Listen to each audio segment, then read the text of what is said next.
Bienvenidos de nuevo a otro vídeo.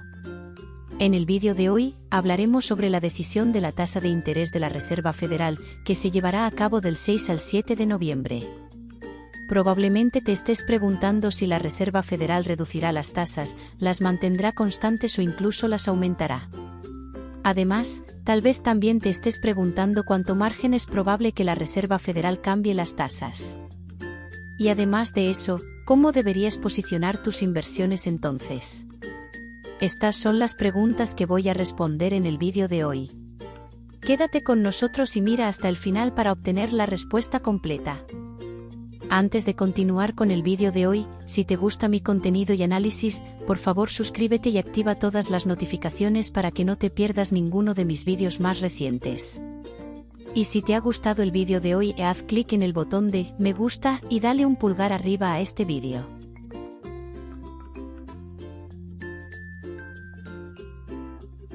Nos enfrentamos a un evento importante esta semana, y ese evento es la reunión del Comité Federal de Mercado Abierto, FOMC, donde la Reserva Federal decidirá sobre las tasas de interés. Esta decisión se anunciará el 6 y 7 de noviembre y es muy esperada por el mercado. Comencemos con el último veredicto sobre las tasas. En septiembre, Jerome Powell, el presidente de la Reserva Federal, dijo que la inflación había sido derrotada, lo que llevó a un recorte de 50 puntos base en las tasas de interés. Los medios de comunicación y el mercado de valores interpretaron esto como una señal de que vendrían más recortes de tasas, otros 50 puntos base en noviembre y 50 puntos base en diciembre, lo que generó un rally en el mercado de acciones. Pero necesitamos analizar algo importante. ¿Realmente la Reserva Federal ha derrotado la inflación tan bien como para merecer más recortes de tasas? Entonces, ¿realmente la Reserva Federal va a recortar las tasas?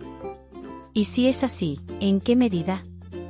¿El mercado obtendrá el recorte de tasas que espera? ¿O las tasas subirán en su lugar? Para responder a estas preguntas, veamos los dos datos que Powell destacó, que son el mercado laboral de EU y la inflación. Comencemos con el mercado laboral de EU. Aunque Powell dijo que el mercado laboral de EU era fuerte, los últimos datos sobre la creación de empleos cuentan una historia diferente. Se esperaba que EU creara 100,000 nuevos empleos en octubre, pero solo logró crear 12,000. Esto es terrible, ya que el mes anterior había 223,000 vacantes de trabajo, mucho más que los actuales 12,000 de octubre. Peor aún, las cifras revisadas de los meses anteriores muestran aún menos vacantes de las que se reportaron originalmente. Por ejemplo, el número de agosto fue recortado a 78,000 desde una estimación inicial más alta, mientras que el de septiembre fue revisado a 223,000, reduciendo un total de 112,000 vacantes de las cifras previas. Estos datos confirman lo que hemos estado diciendo todo el tiempo: la economía de EU no está funcionando tan bien como Powell sugirió.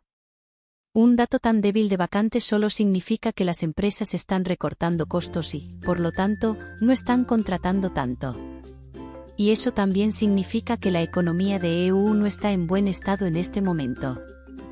Dado este débil dato de empleo, podrías pensar que Powell recortará nuevamente las tasas en 50 puntos base para estimular la creación de empleo. Sin embargo, aquí surge otro problema, que es la inflación.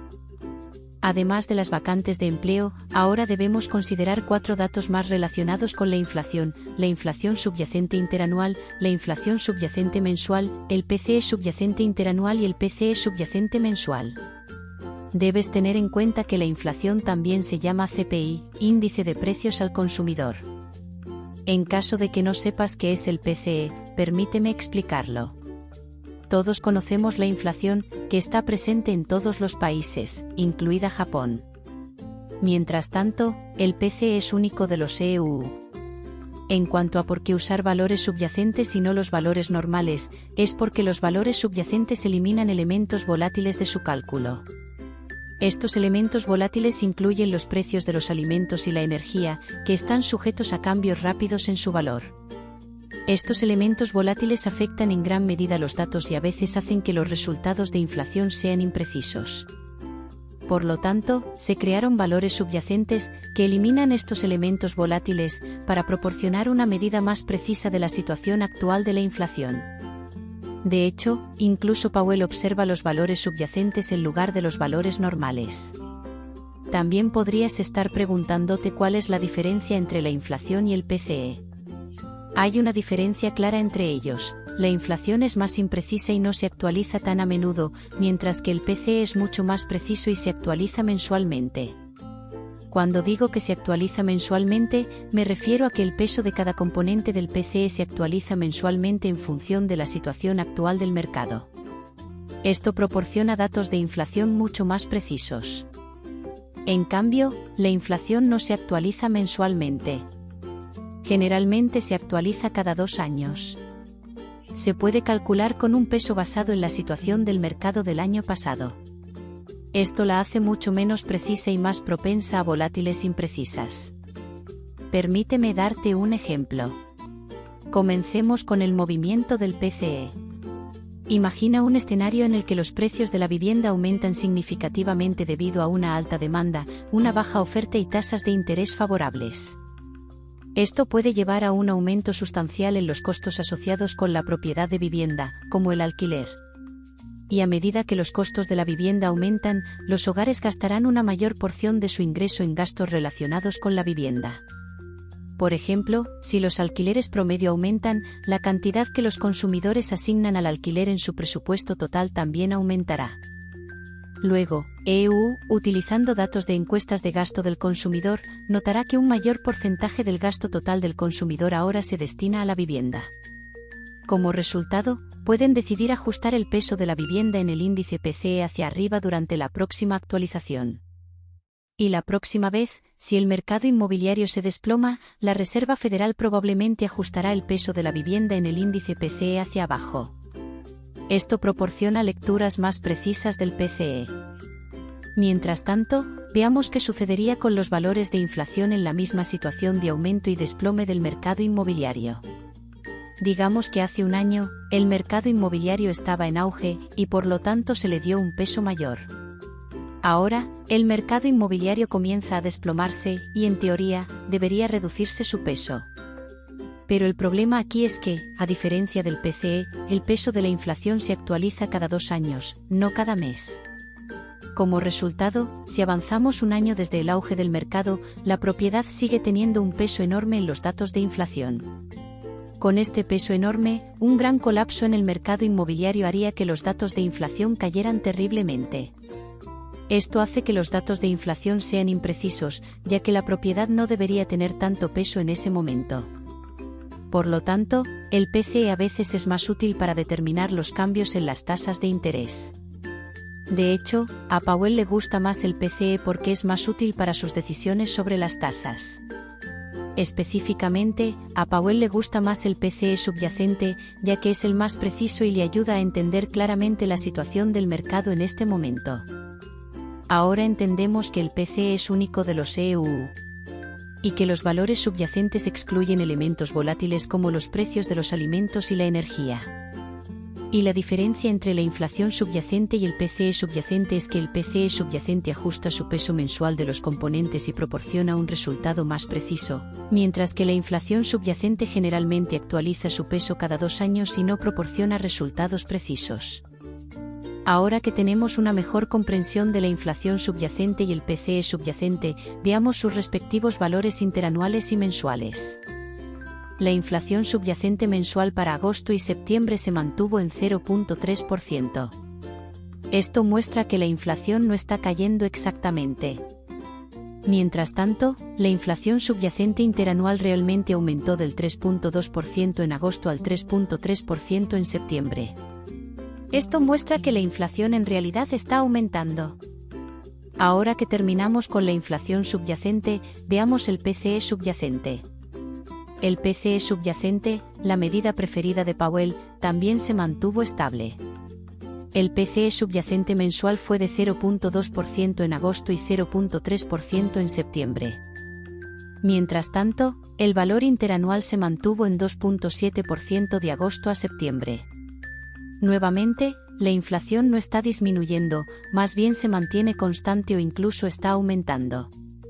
Así que tanto el PCE como la inflación no están bajando. Más bien, incluso están aumentando.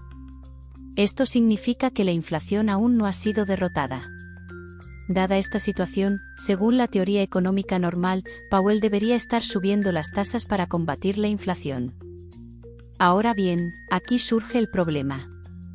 Los débiles datos de empleo de los que hablamos anteriormente muestran que las tasas deberían recortarse para estimular la economía, pero ahora la fuerte inflación muestra que las tasas deberían subir en su lugar.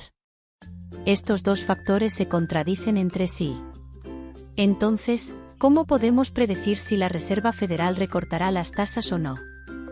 La respuesta es simple.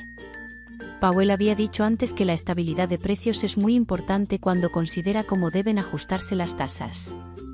Y eso significa que da más importancia a los datos de inflación que a los de empleo. Y eso significa que al juntar los débiles datos de empleo con la fuerte inflación, es probable que Powell se enfoque primero en resolver o al menos frenar el crecimiento de la inflación.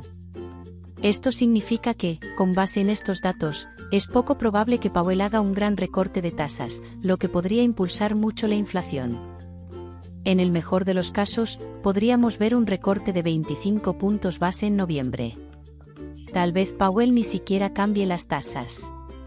En cuanto a diciembre, es probable que en el mejor de los casos dé otro recorte de 25 puntos base, pero si la tendencia alcista de la inflación continúa, es completamente posible que deje las tasas sin cambios. Así que, en conclusión, veremos un recorte de 25 puntos base en noviembre y diciembre en el mejor de los casos.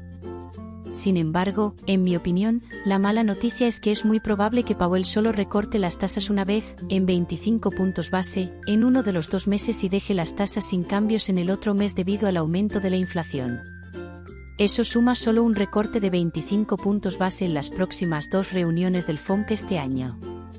Y esto será malo para el mercado de valores.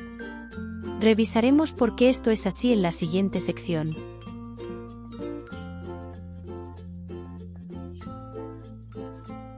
En septiembre, se recortaron las tasas, y el mercado de valores subió.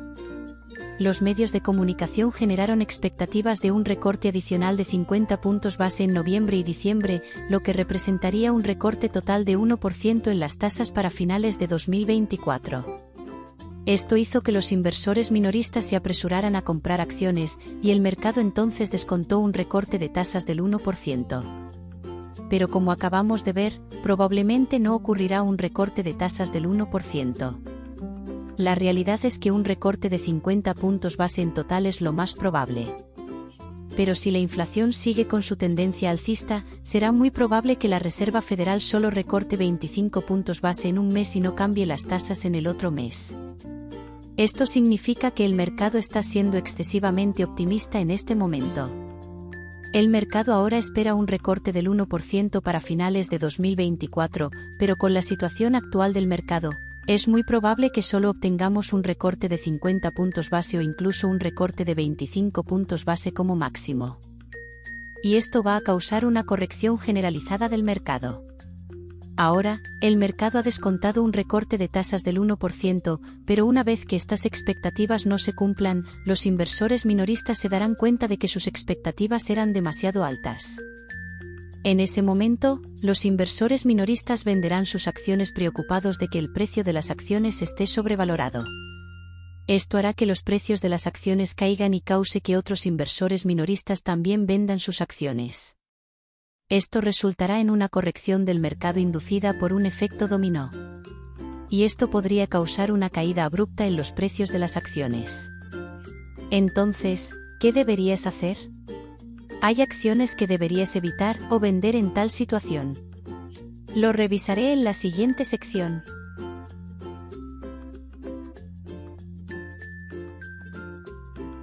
La decisión sobre la tasa de interés de la Reserva Federal es crítica para el futuro de la economía y el mercado de valores. Después de todo este análisis, podemos concluir que la Reserva Federal probablemente decepcionará las altas expectativas del mercado sobre un recorte de tasas del 1%. Esto significa que nos espera un periodo volátil. Es probable que el mercado de valores colapse. Por lo tanto, te insto a preparar tu portafolio en consecuencia y evitar tomar riesgos innecesarios. Vende todas tus acciones si es posible. Y te recomiendo encarecidamente que comiences a retirar fondos de las acciones sobrevaloradas, especialmente las acciones de las 7 magníficas, que ahora están muy infladas en parte debido a la reciente reducción de tasas de la Reserva Federal. En caso de que no lo sepas, las 7 magníficas son un grupo de grandes acciones tecnológicas de EU. Son Apple, Alphabet, Amazon, Microsoft, Meta, Tesla y Nvidia. Estas acciones han sido sobreexpuestas por los medios una y otra vez, lo que ha provocado que sus precios suban enormemente. Según el famoso inversor Jim Rollers, las acciones de las 7 magníficas están en terreno inestable, y cuando llegue la corrección, probablemente caerán con fuerza. De hecho, Jim Rollers ya vendió todas sus acciones y mantiene efectivo en anticipación de una caída del mercado. Analizaré más sobre esto y por qué lo hizo en mis próximos vídeos.